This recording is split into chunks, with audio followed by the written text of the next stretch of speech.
Hello. Oh my God, it's chaos here.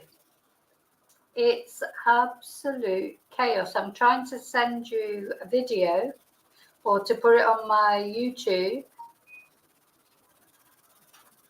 It's just got, I hope people find me again. It's crazy. It's crazy.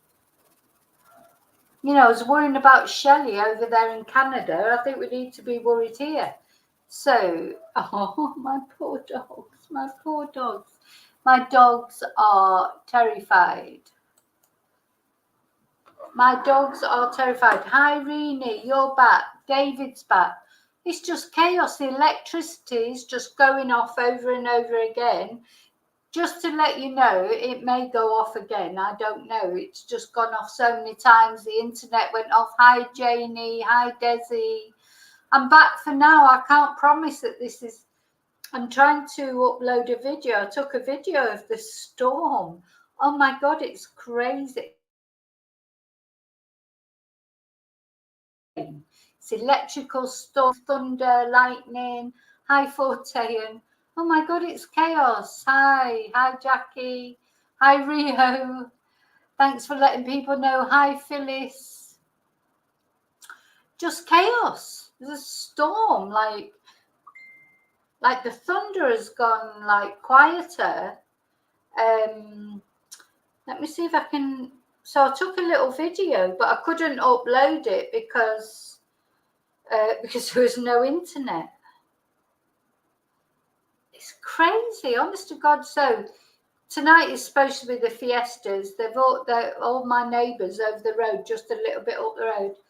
They were all out in the street, starting their party, but they've all sort of run off. It's crackers, honestly. It just came out of nowhere.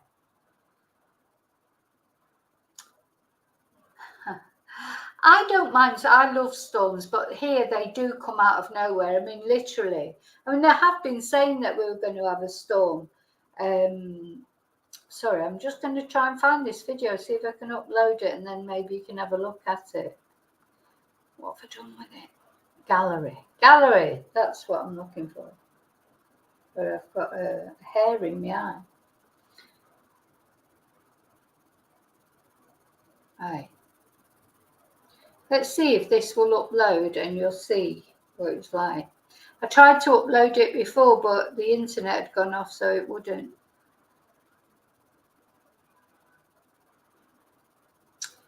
Oh, it's still whirring.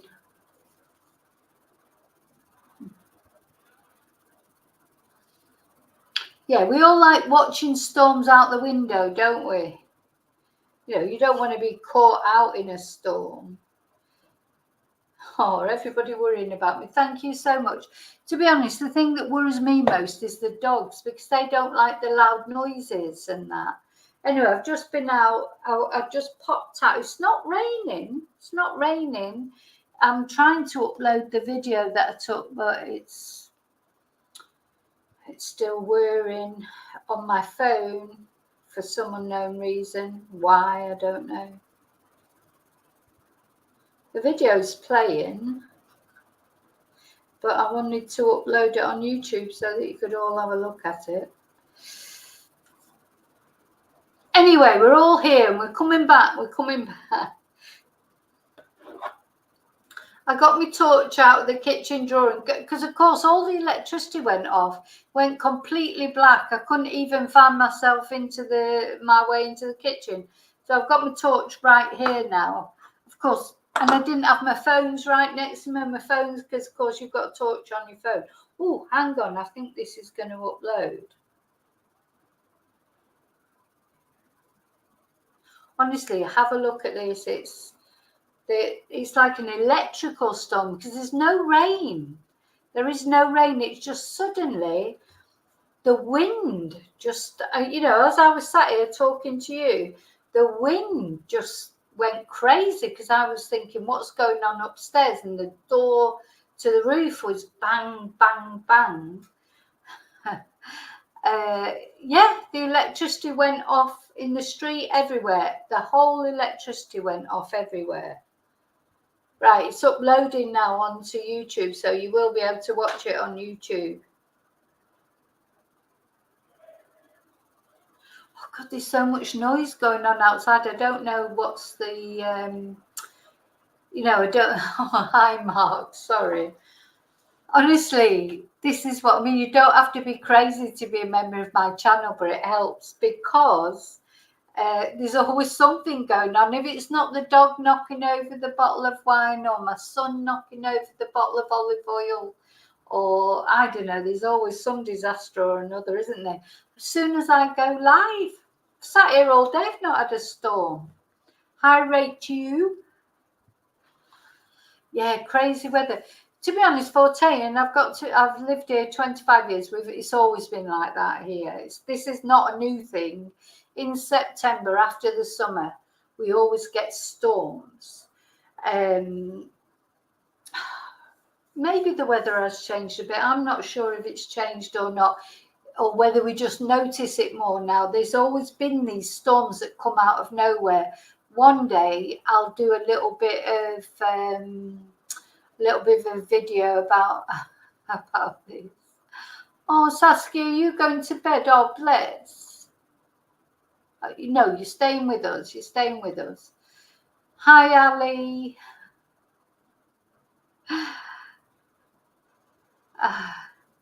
Oh, right. Late partner was a weather forecaster. Oh, it feels like sometimes it's like, you know, there's always something going on. There's always something going on. But you know what? Life would be boring. Well, I don't even go out. I never go out, but there's always something exciting going on. I don't even have to move out of the bloody chair.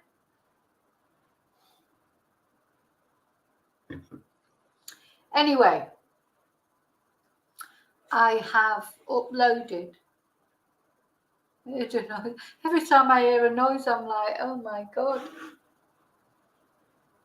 I am in the process of uploading on my phone. It says 0% uploaded. It's probably gone off again, the internet. I don't know. Oh, yeah, things started to go wrong when the Archers finished properly. I think everything just went to pot when the Queen died. Everything was going wrong, wasn't it, up to then? But we were just about, you know, keeping our head above water. And then when the Queen died last year, that was the end of everything, I think, in my opinion. So, shall I start this story about Raoul Moat, bless him? Probably all the things that I had prepared. Are they still here? Oh, I think maybe they're still here. I've just got to refresh them because they all went off. You know, this is the thing. I have everything prepared that I'm going to do. All the videos I want to show you, the photos I want to show you, they're all there ready. And then the internet went off.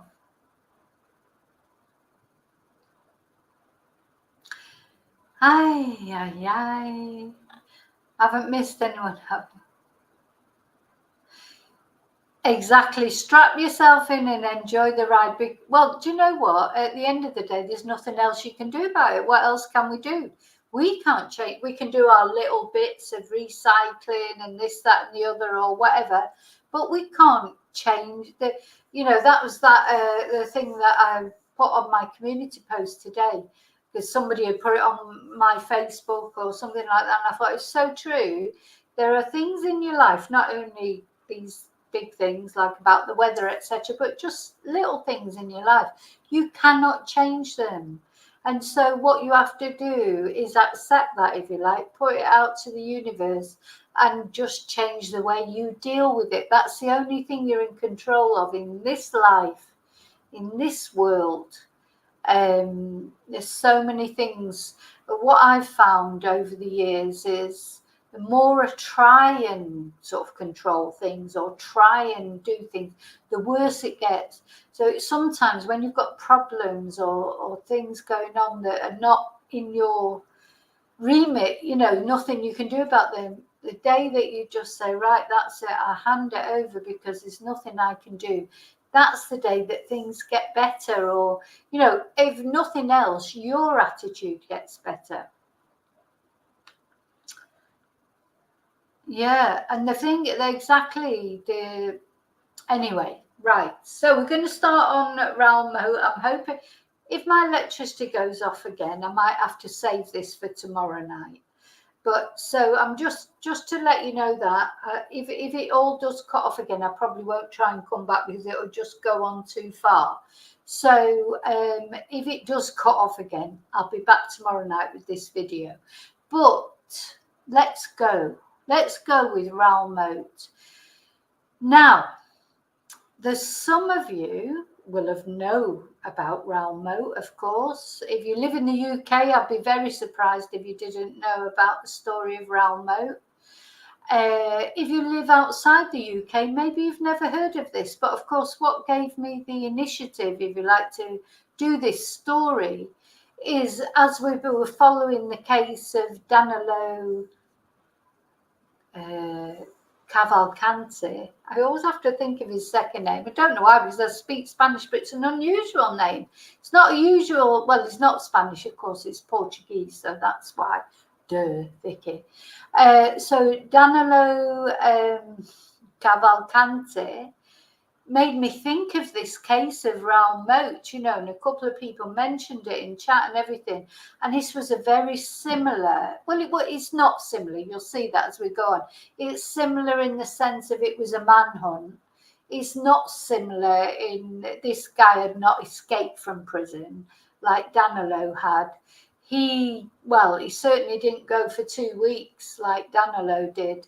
And it was he had help from friends, and it's a much more convoluted story. Whereas Danilo had already murdered 2 people, which was basically why he was in prison, or certainly for the second murder that he did. Raoul had not murdered anyone until he came out of prison and then found that his girlfriend was with somebody else. And not only she was with somebody else, but he was a policeman. So he was like fuming, obviously, you know, not only with his girlfriend because she'd left him or met someone else, but he was fuming with the police because the man that she had left him for was a policeman. And this is to do with mental health issues, definitely. And I'm not sympathizing with Raoul. Everything that he did, it was so wrong. But Raoul had serious mental health issues that were not dealt with. And to be fair to him, he had been trying to deal with them. That's the only, you know, that's a positive thing that I can say about him. He'd been trying to deal with his mental health issues, and anyway, it didn't happen. Other things that I'm not keen on Raoul for is his girlfriend, Samantha. She was only 15 when he was sort of trying to get together with her, and he was 30. So, you know, that's paedophilia really at the end of the day. So that's not a good thing. But anyway, let's have a look at some photos first of all. We need to look at some photos so that we can see, you know, we have to put like a person, don't we, so we've got the name Raoul Moat, but we have to put a person to that name. Right, let me see. Now, first of all, I want to look at these pictures because this was him as a child. I'm always sort of interested to know, look, I mean, he looks very sad on this picture, bless him. But look at this. You know, at the end of the day, everyone was a baby once. Everyone was a little boy, little girl. You know, this is how he became. This was the picture that I've got on the thumbnail. This is the picture when he dressed up as a woman one time. But I think he was almost like he didn't know. He never knew his father. So while his mother was pregnant, his father left him. Whether that had anything to do with it, I don't know. This is him with his brother. He looks so sweet on this pic. This, to me, is such a sweet photo, you know, because he does look really sweet there.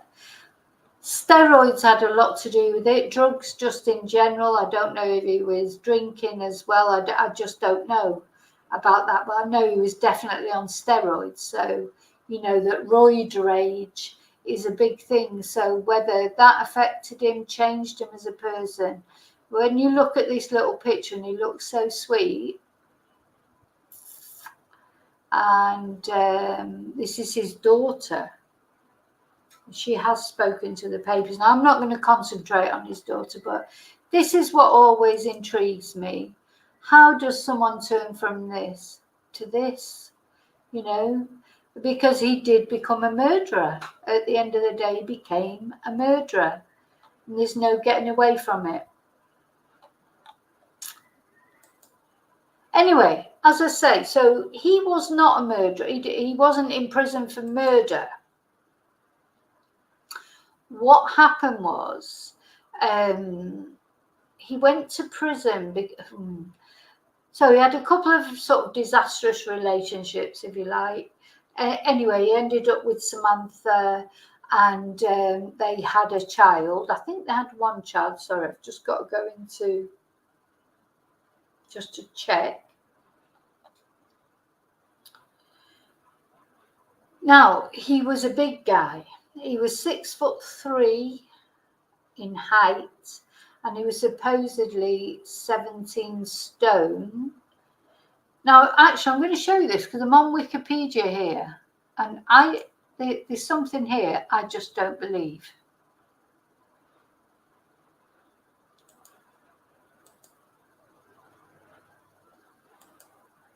So on Wikipedia, they call it the Northumbria police manhunt, and they've got this photo here of him, which is obviously him from what I know, and then further down they say Moat around 2006. That is not Raoul Moat.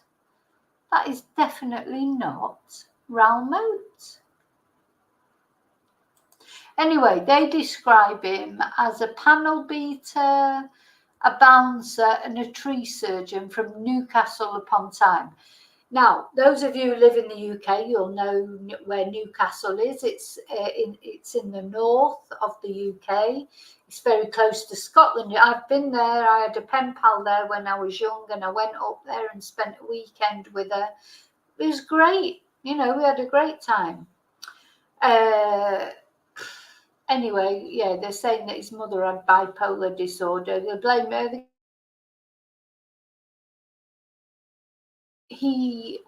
She wasn't very well. She did spend a lot of time in mental hospitals, and his father wasn't around. There's no way that is Raoul Moat. Why is that even there? I feel like I need to report that it's not him. See, that's him. That's not him. Doesn't even look like him. Anyway, let me go back to where I was. Oh, so here, this is where it all happened. Rothbury, I don't know this. I know Newcastle, as I said, I've been to Newcastle, but I don't know all these little towns around it. And basically what had happened was he'd gone to prison because he had hit one of his children. He'd slapped one of his children. And he only had one, when this all happened, he only had one previous conviction, which was for common assault. Now, I don't know if that was against his child or not. Anyway, he went to prison. And while he was in prison, apparently, his girlfriend started, Wikipedia is not always correct, is it? I always quite rely on Wikipedia, but that is completely wrong. That definitely wasn't him.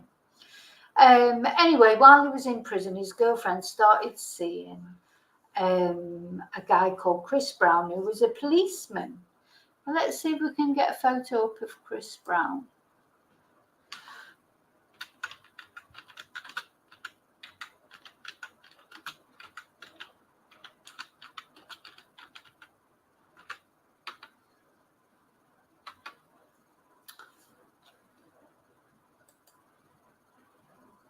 Yeah.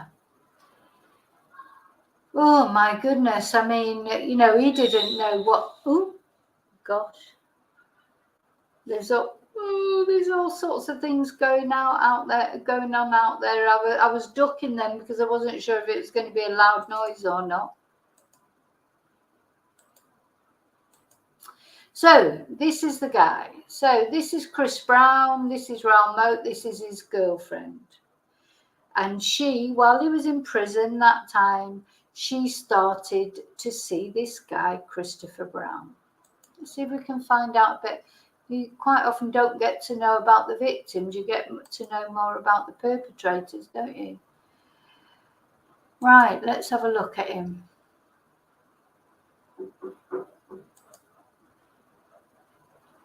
So who was Christopher Brown? His forgotten victim. Sort of in a way he was, because he was assassinated in cold blood by Raoul Moat. So he was a 29-year-old karate, 29, goodness me. And he met Samantha Stobbart just months after moving from Berkshire to Tyneside to start a new life. I thought he was a policeman. Anyway, Raoul Moat had a real grudge against the police because he felt that the police had been torturing him or persecuting him. And he said that every time he even drove down the road, the police would stop him. And we're going to listen to him now. When he first, no, he's not a policeman, is he? He was a karate instructor. So why did he hate the police so much? Because he set out to destroy the police. He said that he set out to destroy the police. And we're going to listen now to the 911 call that he made. If I can find it now. I think this is it. So this is the 999 call that Raoul Moat made to the police after he came out of prison, went round to Samantha's house, shot her, shot Christopher Brown. Now, Samantha survived. Christopher Brown died. This is what Raoul Moat, then phoned the police and said this.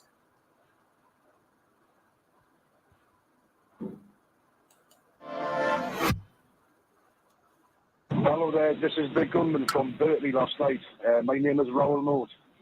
What I'm phoning about is to tell you exactly why I've done what I've done, right? Now, my girlfriend has been having an affair behind my back with one of the officers, this gentleman that I shot last night, the karate instructor, right? Been on to me, right, for years. He's hassled this, harassed this, he has just won't leave us alone. I went straight 6 years ago when I met her, and I've tried my best to have a normal life, and you just won't let up, right? You won't leave us alone for 5 minutes. I can't drive down the street without the blue cracking lights, you know? Now, I just want to stop that a minute, because those of you who are outside the UK, you might find that accent strange. This is a Newcastle accent. They call it a Geordie accent. Even some people in the UK find it difficult. Oh, God, that's all the bangers going off outside. Even people in the UK sometimes find it hard to understand a Geordie accent. So I hope you can hear him okay, and I hope you can understand him okay. You have stitched this up for years. You've been caught stitching this up. So the fact of the matter is, right, that she's had an affair with one of your officers. Well, you don't police officer, I wouldn't have shot him. Okay. As that, right? But the thing is, you know, it's been going on for a while. I went to jail, right? Okay. I was stitched up by you for hitting the kids, which I didn't do. Right. I went to jail for something I didn't do. Now, I could have took a community order, right? Yeah. But what happened is me and Sam had a discussion with the barrister. I went to jail. Within 3 to 4 weeks, the barrister promised us and let us down. She said she would have us on a retrial, get the not guilty, so me and my son would live together. I went to jail, right? Hang on a minute, because you're losing me there, yeah. Right? Well, I went to jail longer than I should have done for something I didn't do, right? Which justify that in your own head, right? And meanwhile, while I'm doing that for my missus, she's having an affair with one of your officers, right? And then when I come out, right, she's winding us up, saying that he's going to stitch us up using him, right? And, you know, that he's this, he's that, he's going to, because he's a multiple backbend, he's going to kick the all over the place. Okay, you know right? and I've had nothing to brief him. I've had a good relationship with her for 6 years, which is why we've stayed together. I've gone straight. I've got a total legitimate life with her. I've opened a business, and I've been shafted. And you police have took too much off me over the years. You won't take a look. Now you think you can take your missus. Now I didn't mean to shoot her like that, right? That Okay. Right? They deserved it, right? But she, right, you can see from the ballistics I've been altering those cartridges, right? That one was only half the powder. It was only meant to get a compensation, because obviously I'm not going to be around in a few days, right? It was meant to just give her a little injury so she could get loads of compensation. Okay. Now that found out just critical, I'm not happy about it. I didn't mean that. You know what I mean? To be honest, I'm quite surprised she is critical. You know? But I didn't mean that. But the fact of the matter is, I'm not coming in alive. Yous have hustled me for so many years. They come anywhere near me and I'll kill you. I've got 2 hostages at the minute, right? Come anywhere near me and I'll kill them as well. I'm coming to get you. I'm not on the run. I am coming to get you. You have made me unwell. You have made me do this because you just won't leave me out of, you won't leave us alone. Can you confirm you've got 2 hostages? I've confirmed I've got 2 hostages, yes. Right. And where are you? I'm not going to tell you where I am. Okay, fair enough, yeah. Don't worry, right? Yeah. Can I just confirm who you are? Can you give me your date of birth, please? Yes, it's the 17th of June, 1973. Right, okay then. Thank you very much. Right, I am very sorry for what's happened with Sam. That's not what I meant. Right. You know? But I'll tell you something else. This other idiot in the paper that's saying I pointed the gut, and, he's had to, he starts having to control him and all the rest of it. Yeah. He was accused, right? I heard rumours in jail that he was sleeping with my son. Now, I saw the Tom start yesterday, and he said he heard the same rumours as well, but he didn't believe it was true, but he was definitely trying to get into it. So literally, but I'll tell you, he was the first one to run and hide upstairs, leaving his wife and leaving everybody else. You know what I mean? He didn't stand there and let a gun point at me, because had I pointed him, I would have shot him, because I do believe he was getting into it. There's been a lot of nonsense going on behind my back while I've been in jail. She's changed. She's not all changed. And every time I spoke to her and tried to be reasonable, she wouldn't let us anywhere near the bed. Right. Over the house, she wouldn't discuss anything, and she was threatening us for one of your officers. Yeah. Right? Now, I've had enough. I've jailed made us unwell. I've came up with different kids. You know what I mean? I've lost everything through you. Right? Just won't leave us alone, right? So, at the end of the day, you killed me. You killed me and Tim before that trigger was ever pulled. Right. You know what I mean? Okay. We are trying to help you, yeah. You're not trying to help us. You wanted me to do myself in, and I was going to do it until I found out about him properly and what was going on. And as soon as I found out, I thought, no, you've had too much from me. You've had too much from me. You'll get your chance to kill us, right? You'll get your chance to kill us. No, okay? We don't want to do that. We don't want to do that. You do wanted me to kill myself, but I'm going to give you a chance, because I am hunting for officers now. Okay. So he said, I'm on the hunt for officers now. I'm on the hunt for officers. Now, I know a few of you are saying, oh, he's speaking, too quickly. That's how he spoke. A lot of bipolar people, when they're on a high, like when they're in that thing, that's how they speak. They speak very quickly. That's a sign of bipolar, isn't it? And he was on a total psychosis there. Whether that was made worse by the steroids, made worse by the situation. Now, he definitely said there that she'd been going out with a policeman. He seemed to, I'm not saying she was, I don't know what she did or she didn't do, but he seemed to think she'd been having all these affairs with all these different people, a policeman, he said, and then he said about the Chris Brown, he was a karate instructor. There was a paranoia there, wasn't there? There was a total paranoia. No, I know, not all that's what we've got to be careful of, because not everybody who is bipolar goes out and murders people. I say that all the time. A lot of people these days, when they go to court, they blame mental illness. You say, oh, it's because I'm bipolar, or it's because I've got a personality disorder. And I agree with you. I don't agree with that.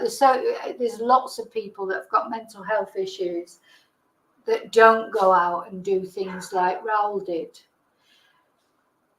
It is a bit, but so I mean, I think there was more to it. So he'd come out of prison, he'd lost everything. He had a business before he went into prison. The reason he went into prison is because he had smacked whatever one of his children. So, you know, years ago, you know, I'm not being funny, but years ago, everybody smacked their children, but of course they don't now.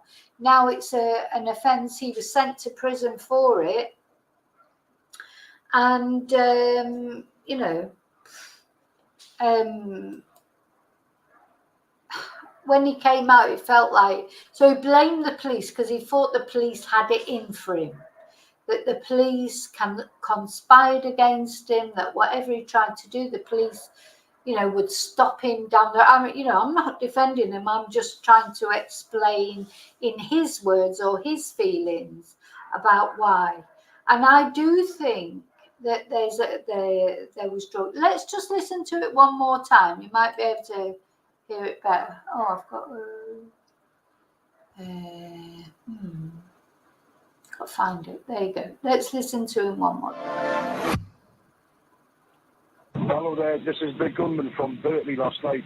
My name is Raoul Moat. What I'm phoning about is to tell you exactly why I've done what I've done. Right? Now, my girlfriend has been having an affair behind my back.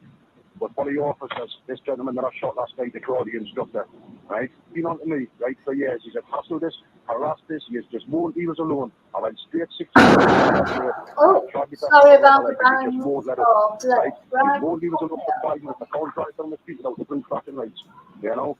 You have stitched this up for years. You've been caught stitching this up.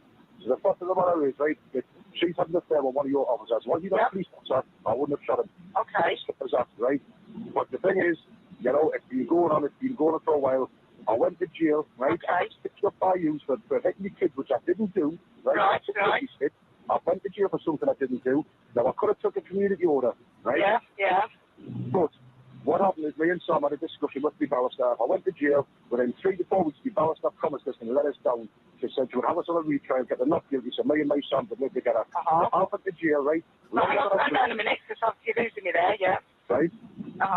Well, I went to jail longer than I should have done for something I didn't do, right? Which justify that in your own head. Yeah. Right? Okay. And meanwhile, while I'm doing that for my missus, she's having an affair with one of your officers, right? And then when I come out, right, she's winding us up, saying that I'm going to stitch us up using him, right? And, you know, that he's this, he's that, he's going to, because he's a multiple backbend, he's going to kick the ass all over the place. Okay, you know okay. Right? And I've had nothing but grief from her. I've had a good relationship with her for 6 years, which is why we've stayed together. I've gone straight, I've got a total legitimate life with her. I've opened a business, and I've had the shafted. And you police have took too much off me over the years. You swore me alone, and now you think you can take your missus. Now, I didn't mean to shoot her like that, right? Okay. Right? They deserved it, right? But she, right, you can see from the ballistics I've been altering those cartridges, right? That one was only half the powder. It was only meant to get a compensation, because obviously I'm not going to be around in a few days, right? It was meant to just give her a little injury so she could get loads of compensation. Okay. Now, did you hear what he said? That he said the only reason he shot his girlfriend was so that in a few years she'd get compensation because he wouldn't be around to provide for her and the bairn. The bairn is the child. If you're in a different country where you don't know what a bairn is, but the bairn means the baby or the child. So that's literally what he said. He said, I only shot my girlfriend. I only shot Samantha. I didn't mean to kill her because he'd heard by then that she was critical in hospital. He'd shot her and she did survive. But for some point, she was critical in hospital. And he'd heard that. So he said, no, I didn't mean for that to happen. I just wanted to injure her a little bit so that she'd get compensation because I'm not going to be around to provide for her. He's on a manic, and he's totally displaced, isn't he, from reality, really? For you separate the bed. Now that photo just critical. I'm not happy about it. I didn't mean that. You know what I mean? I'm quite surprised he is critical. You know, but I didn't mean that. But the fact of the matter is, I'm not coming in alive. You have hassled me for so many years. They come anywhere near. He says there clearly, I'm not coming in alive. I'm not coming in alive. I mean, I'll kill you. I've got 2 hostages at the minute, right? Come anywhere near me, I'll kill them as well. Now, let me just mention about his hostages. They were not hostages. He had 2 guys with him, 2 friends with him that helped him do this. They were not hostages. He said, oh, I'll kill them as well. I think he quite might have killed them. And if I would have been them, I would have been fucking terrified of being with him, because at the end of the day, he's a total loose cannon. There's nothing to say he wouldn't kill them, friends of him or not. But anyway, what he says is not correct. The 2 guys that were with him were not hostages. They were friends of his who actually also got prison time. I'm coming to get you. I'm not on the run. I am coming to get you. He's made me unwell. He's made me... I'm not on the run. I'm coming to get you. He's doing this because you just won't leave me out of... You don't want to leave us alone. Can you confirm you've got 2 hostages? I've confirmed I've got 2 hostages, yes. Right. And where are you? I'm not going to tell you where I am. Okay, fair enough, yeah. Snowbury, right? Yeah. Can I just... Can you imagine this woman? I mean, she's brilliant, to be honest. She deals with him brilliantly. But can you imagine? She's doing her shift. She's probably never had a call like that before. This guy's phoning up saying he's coming to get everyone. He's shot 2 people. He's coming to get the police. He's got 2 hostages. She's probably thinking, fuck. You know, I mean, honestly, sorry for the French, but she is. She's probably, oh, Riley's getting upset. Oh, she's probably thinking, what the hell am I going to say to this guy? Just confirm who you are. Can you give me your date of birth, please? Yes, it's the 17th of June, 1973. Right, okay then. Thank you very much. Right, I am very sorry for what's happened with Sam. That's not what I meant. Right. You know? But I'll tell you something else. This other idiot in the paper that's saying I pointed the gun, you know, he's had to, like, you know, he starts having to control him and all the rest of it. Yeah. He was accused, right? I heard rumours in jail that he was sleeping with my son. Now, Okay, right. I took the Tom started yesterday, and he said he heard the same rumours as well, but he didn't believe it was true, but he was definitely trying to get into her. So listen, but I'll tell you, he was the first one to run and hide upstairs, leaving his wife and leaving everybody else. You know what I mean? He didn't stand there and let a gun point at me, because had I pointed him, I would have shot him, because I do believe he was getting into her. There's been a lot of nonsense going on behind my back while I've been in jail. She's changed. She's not all changed. And every time I spoke to her and tried to be reasonable, she wouldn't let us anywhere near the bed. Right. Off the house, she wouldn't discuss anything, and she was threatened for one of your officers. Yeah. Right? Now, I've had enough. I've jailed made us unwell. I've came up with different kids. You know what I mean? I've lost everything through you. Right? Just won't leave us alone, right? So at the end of the day, you killed me and Tim before that trigger was ever pulled. Right. You know what I mean? Okay, we are trying to help you, yeah. You're not trying to help us. You wanted me to do myself in, and I was going to do it until I found out about him properly and what was going on. And as soon as I found out, I thought, no, you've had too much from me. You've had too much from me. You'll get your chance to kill us, right? You'll get your chance to kill us. No, we don't want to do that. We don't want to do that. You do want me to kill myself, but I'm going to give you a chance, because I am hunting for officers now. Yeah. Okay, so yeah, I mean, you know, that poor woman, that poor police responder there, she must have thought, oh my God, where am I going to go? I thought she dealt with him really well, because she let him speak. He felt comfortable speaking to her, just kept speaking.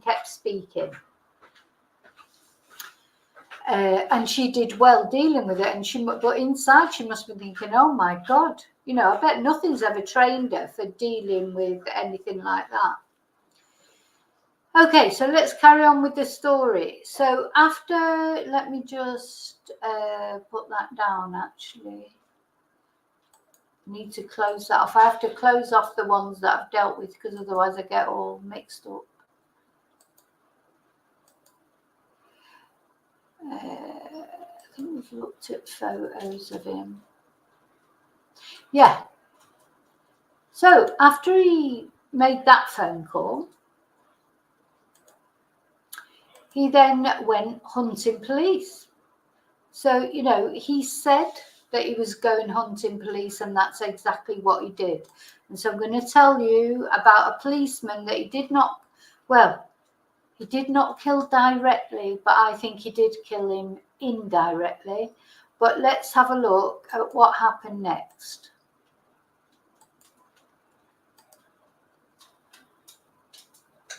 Now, this guy here, this is PC David Rathband.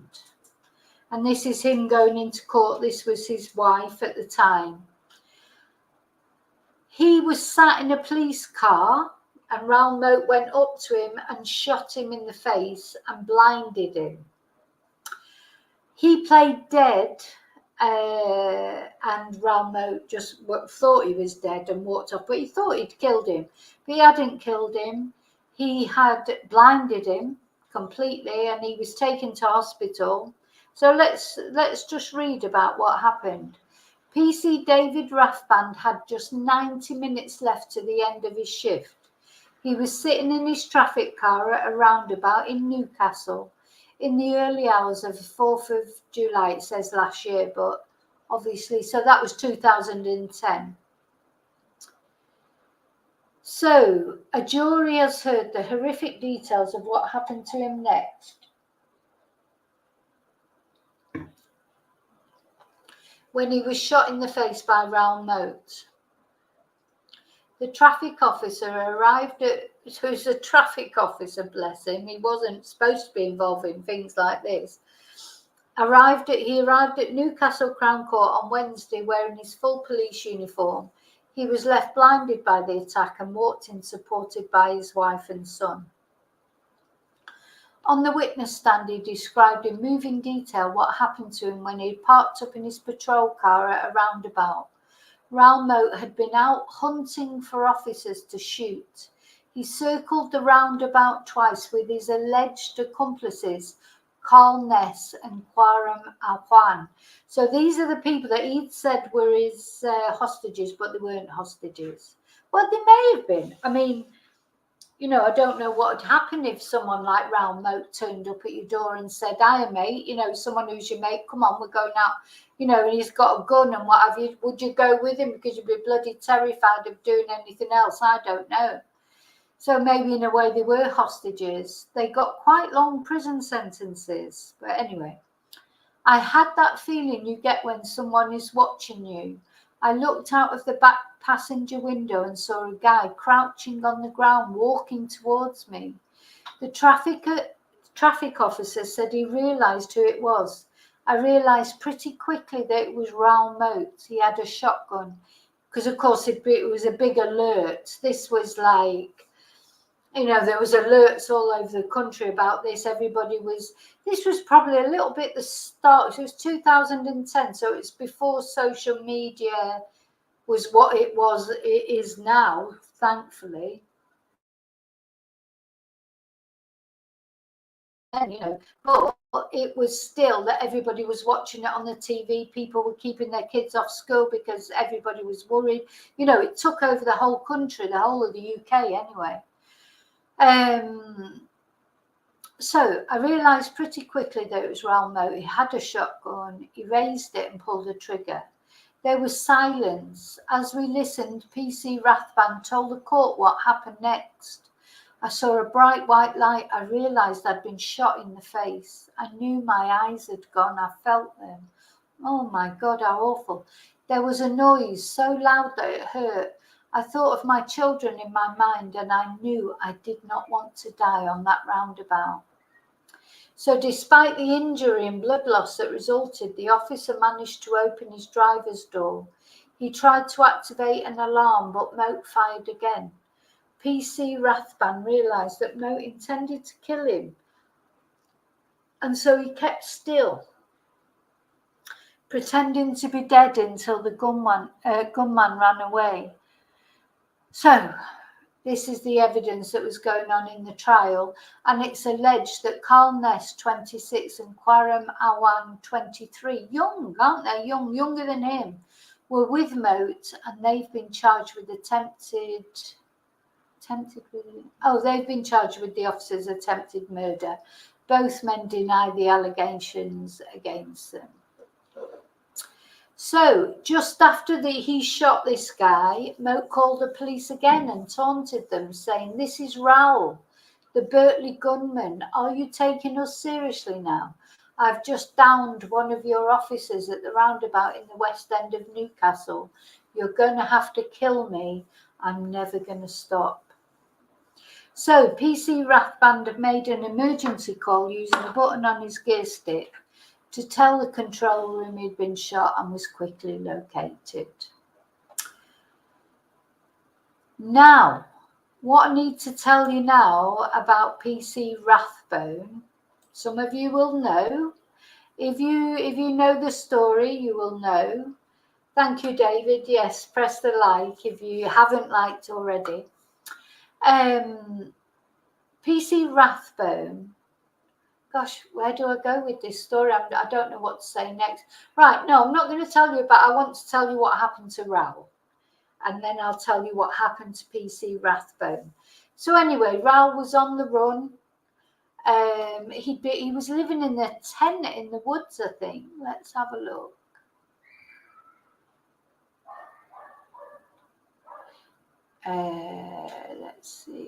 Let's see. I need to find where he had. So after he left Rathband, after he after he blinded PC Rathband and taunted the police, he phoned them quite a few times, and the police were saying to him, please, hand yourself in for the sake of your children, etc. Anyway, he wouldn't, and there was lots of sightings, there was lots of how can I explain it? Everyone was looking for Raoul. Everyone was looking for him. But at the same time, there was a lot of people thought he was a hero. We're going to look at that in a minute as well. Even now, some people think of Raoul Moat as some sort of fucking anti-hero. Forgetting that he murdered the guy, Chris Brown, forgetting that he blinded PC Rathband, and the terror that he struck into people. A lot of people think of him as a hero, and I'm going to show you about that soon. Anyway, finally, on the 9th of July, a cordon was set up. So what we were saying about earlier, Stuart, they did set up a perimeter, a cordon, we call it, don't we, in the National Trust, Craigside Estate, in the parish of Cartington, wherever that is. Anyway, and the residents of Rothbury in that area were told to stay inside because a major security operation was taking place. So the news agents were reporting that Raoul Moat had been surrounded by police, which he had. He'd been surrounded by police, and he was lay there on the periphery of the woods with a gun to his head. And they were talking to him, the police were talking to him, and a sort of funny, when I say funny, I don't mean funny in ha-ha way, I mean funny in a strange way. And aside to this story is that Paul Gaza, the footballer or the ex-footballer, turned up, coked out of his head with fish and chips. And it turns out later they reckon that he thought it was his brother, but I don't know. I think he knew it was Raoul Moat. He said he knew him because he called him Moaty, and he took him chicken and lager or fish and chips and lager in an attempt to convince him to surrender. But the police obviously didn't let him anywhere near them. But he was coked out of his head, apparently, Paul Gascoigne. So there you go. Anyway, so there he was. He's got a gun to his head. The police are trying to talk him into giving himself up. And then suddenly a shot was heard, and he was dead. Raoul Moat. Oh my God. Jesus, yeah, a shot like that. God, talk about sound effects, Jackie. So just as I'm talking about the shot, poor Raoul Moat, the bloody, well, I'm presuming that's not a gunshot. Do you know, you never know. I always think in my pueblo, one day there'll be a bloody serial shooter walking down the streets and murdering people, and we'll all just be sat there thinking, oh, the bangers are going off. Anyway, so a gunshot sounded, and he was dead. Raoul was dead. And, you know, it is a shame that he was dead. But I do feel that Raoul Moat had mental illness, if you like, but I don't count it as an excuse for murdering someone. I honestly don't. But I don't know what the answer would have been with him. He was on a manic phase. He was off on a psychosis. There was nothing anyone could do, really. You heard him talking, you know, when he was running on like that, you know, what could anybody do? But one thing that what did come up was it was found afterwards that the police had fired a taser at him because they should have sent a dog in, shouldn't they? Though he might have shot a dog, I suppose, because he did have a gun right there. But anyway, they'd shot him with a taser, and there was some speculation that it might have been the taser going off that, you know, made him relax his muscles and shoot himself. Maybe, you know, he didn't shoot himself. It was the taser that made him shoot himself. But I don't think that's been completely confirmed. But those particular tasers that they used that day, they're not used anymore. Let's say it that way. Anyway, so I just want to go into the now Carl Ness, 26, who was one of the ones that was riding around with Raoul. He was given 3 concurrent life sentences, a minimum tariff of 40 years. He didn't actually kill anyone. You know, I'm not excusing him. He obviously helped Raoul, but he didn't actually kill anyone. You know, how many times do we see people given sentences when they actually murder at least one person, if not more than one person, that are only maybe 30 years minimum, etc. We've just had Shauna Hall, who's just walked out of prison after only serving 8 years for murdering Becky Watts. And then this guy, he was given 40 years for the murder of Christopher Brown, even though it wasn't him who actually murdered him. Conspiracy to murder and the attempted murder of PC David Rathband and his friend Kurim Awan received 2 concurrent life sentences for conspiracy to murder and the attempted murder of PC David Rathband, and he has to serve at least 20 years in jail. It just seems, I'm not excusing them that, you know, they were twats, they shouldn't have gone along with him and that, but just seems strange to me. Seems strange to me that Shauna Hall has been released after 8 years when she participated in the dismemberment of Becky Watts and the planning of the murder of Becky Watts, and she's only served 8 years. Anyway. Okay, so, right, what do I want to talk about next? There's so many things to talk about in this case. Oh, yeah, so now you know what happened to Raoul. You know, he died, he shot himself. Yeah, I think you're right, Stu, it might be because there's police involved. So now I want to talk about PC Rathband. I always want to call him Rathband, but it's not Rathband. What happened to him? Now, of course, he was blinded in the attack, and obviously it was a horrible attack, and he suffered. Now, as time went on, his wife, she stuck by him for quite a while, but thing about PC Rathband is he'd had quite a lot of affairs with other women. And after this happened, his wife found out that he had had his 8th affair with another woman. So she, filed divorce papers. She said, I can't take it anymore. I've stuck with him because, of what's happened to him. Through all these affairs, I've stuck by him over the years, but I just can't do it anymore. When she found out about the latest one, which was after he had his injuries, and the following day after she filed divorce papers, he committed he deleted himself. So she's been left, I feel for her because she's had a lot of, how can I put it? She's had a lot of criticism for leaving him, but he'd had his 8th affair.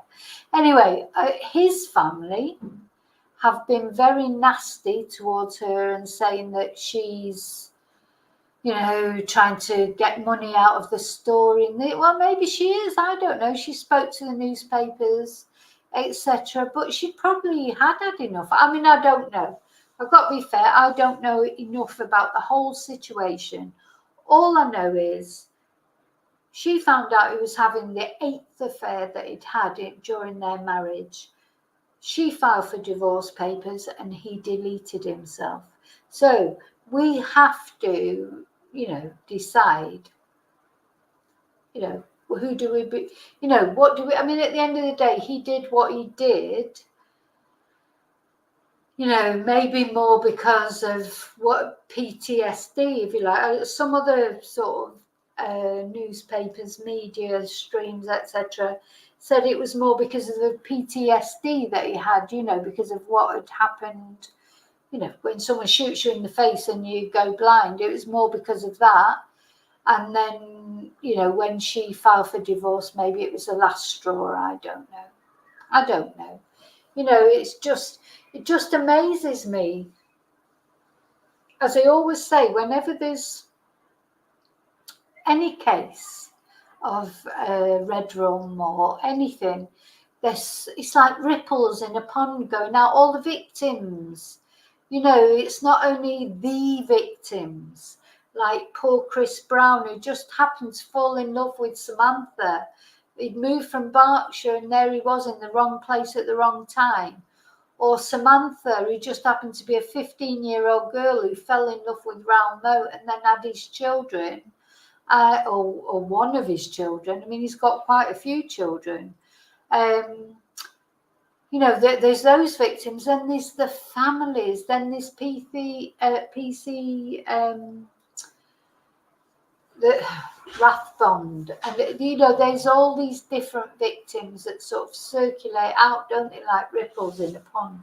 So yeah, it's interesting. And of course there'll be Raoul's children, so as I say, he's got quite a few children.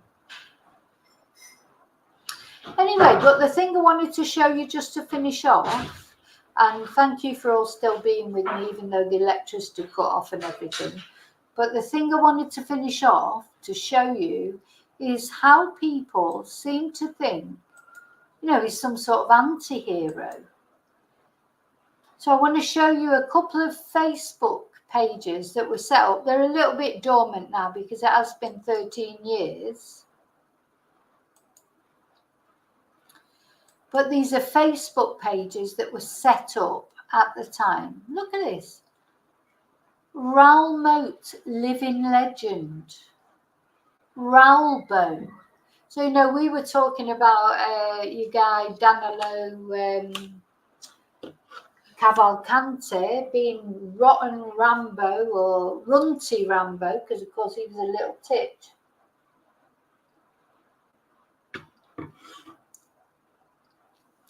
Raoul was not a little tit, he was a big massive guy. No, you've got Gaza here. You've got Raoul Moat with some sort of Rambo wig on or whatever, trying to make him look like Sylvester Stallone.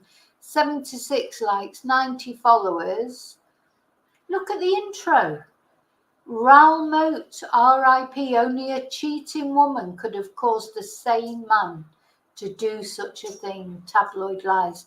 Victim blaming. Yeah, maybe, do you know what? Even if she shagged her way through Newcastle, it doesn't give him the right to go and kill Chris Brown, blast a policeman in the face and blind him, and shoot Samantha. So, sometimes I just wonder, where are people's brains? Raoul Moat, living legend. I mean, I have a sympathy for him, and there's a part of me that I think he was a very sad man. He had a lot of issues with mental health, but that doesn't excuse what he did. Raoul Moat, living legend. Tabloid lies, millions of taxpayers' money down the drain, wasted when you were just a stone's throw from those looking for you. You have truly made an example of the government, and sorry about the pants. You have truly made an example of the government and the justice system. Now, I think what they mean to say here is, whilst we don't condone any kind of killing, after all, the British government sent many soldiers to their deaths in wars in Iraq and Afghanistan. I actually do agree with that. Raoul Moat, you will be greatly missed by millions. Your legend lives on. Dear me. Dear me. So that's one. This is another one. R.I.P. Raoul Moat memorial page. So,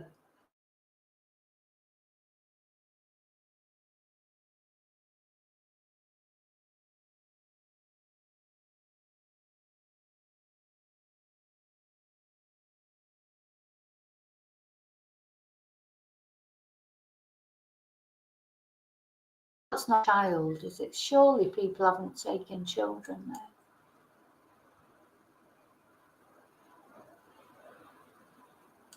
Just brain dead people, sorry.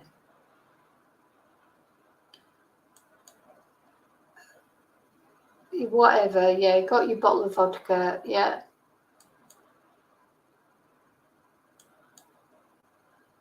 Goodness me.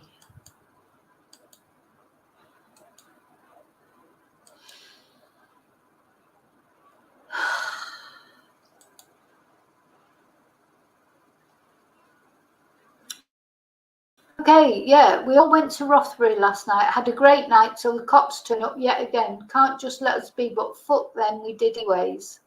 Oh, yeah, brilliant. Yes, he was a friend, and you only know what them tell you in the papers. Yeah, you never knew him. Our Sam and are the kids, and you don't know. Look, not long to go, then we will all be back to where our mate passed away. Well, there's 4 words that they haven't spelt correctly. Not that I'm criticising that, because my spelling nowadays is rubbish. It used to be good. Dear me. Sorry, I'm a bit amazed by all this. So, I don't know if they still go every year. What's the date? So, 17th of June. There was no comments this year. The last one was 10th of July 2018.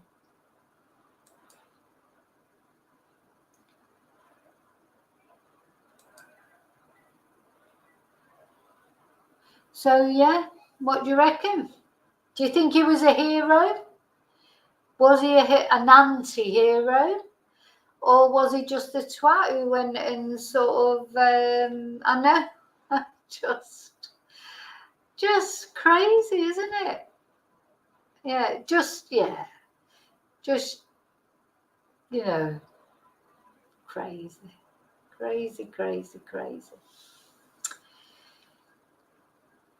But anyway, that is the story of Raoul Moat. Unfortunately, it wasn't resolved like, you know, the American manhunt that we've been watching. I think I do think the tasers were wrong that they used on him, and I think it tells us, it's telling, if you like, because those tasers are not allowed to be used anymore. They're not ones that work on the strings. You know, they were an experiment. They were an experimental taser, that was being used. It was under, let's see if I can find a picture, because it was Theresa May, who of course became another crap prime minister that we had, though she seems like a really good prime minister compared to the ones we've had since then. It was under her jurisdiction. She was the Secretary of State, or whatever they call it. Let's have a look, see if we can find a picture. She looks a lot younger. Let's see. Can't find a picture of her. Or...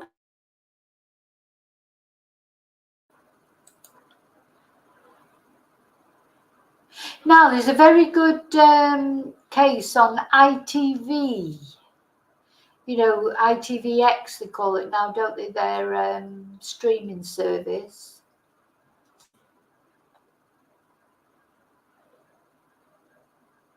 Yeah, no, I can't find something where she actually talks about him. But I'll just show you a picture of her as she was then. Because, you know, they say that politics ages you. It certainly aged poor Theresa.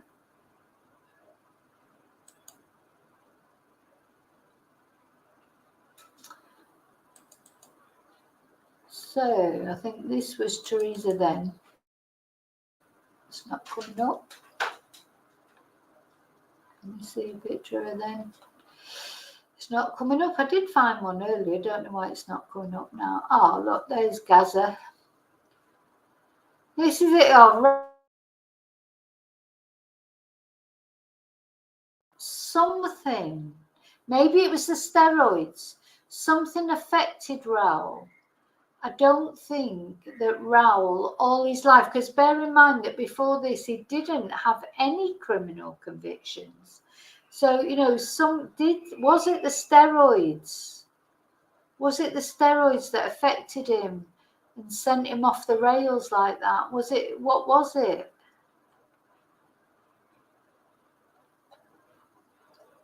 You know, and all his children now, they have to live with his legacy. Oh my God, that's never Theresa May. Oh, it's gone. That picture, there was a nice picture over there. I just think Theresa May, bless her. Her time as yeah, can you see that? I think you can see that. There, look at her there. I think that her time as Prime Minister was not kind to her.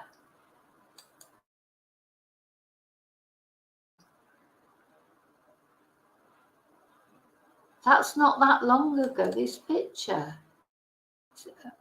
It's not that long ago.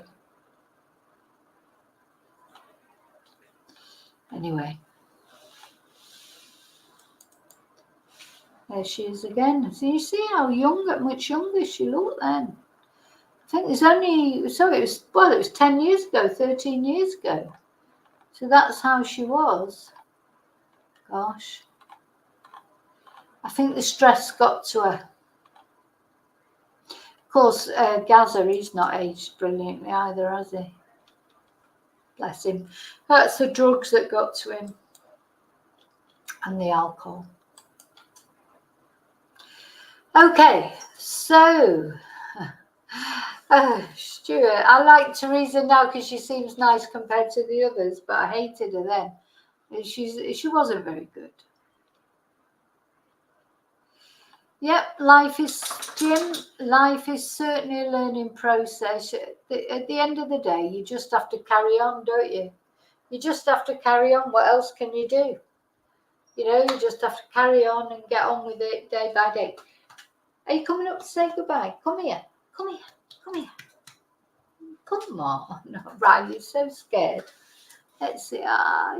He's scared because of all the bangs, aren't you, baby? You're going to say goodnight to everyone and we'll see him tomorrow. Thank you so much for being here with me. I hope you enjoyed the content. Thank you for everyone who watches my videos. Thank you to everyone who's liked them. Thank you to all my members. Thank you to everyone who sent me a super, bought me a Ko-fi, PayPal me anything you've done to help my channel. Oh, look at that. He's so beautiful. Thank you so much. Anyway, it's a little bit quieter here now. Let's hope. I think tonight will be a noisy night, but never mind. Little sweetheart. He's a little sweetheart. We do look at him. We do live in a lovely world. We do. Most people are nice, but yeah, you get some bastards, unfortunately.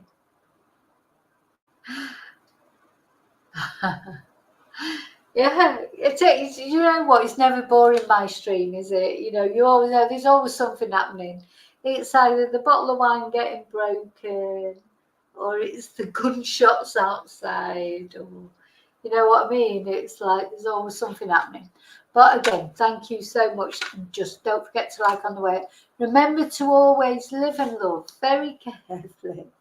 Get a dog. Remember to live and love very carefully, very wisely. And till I see you again tomorrow. There'll definitely be a video. I might not do a live tomorrow, but there's a video going out. A special video for one of my special members. And I will see you tomorrow. Hasta luego.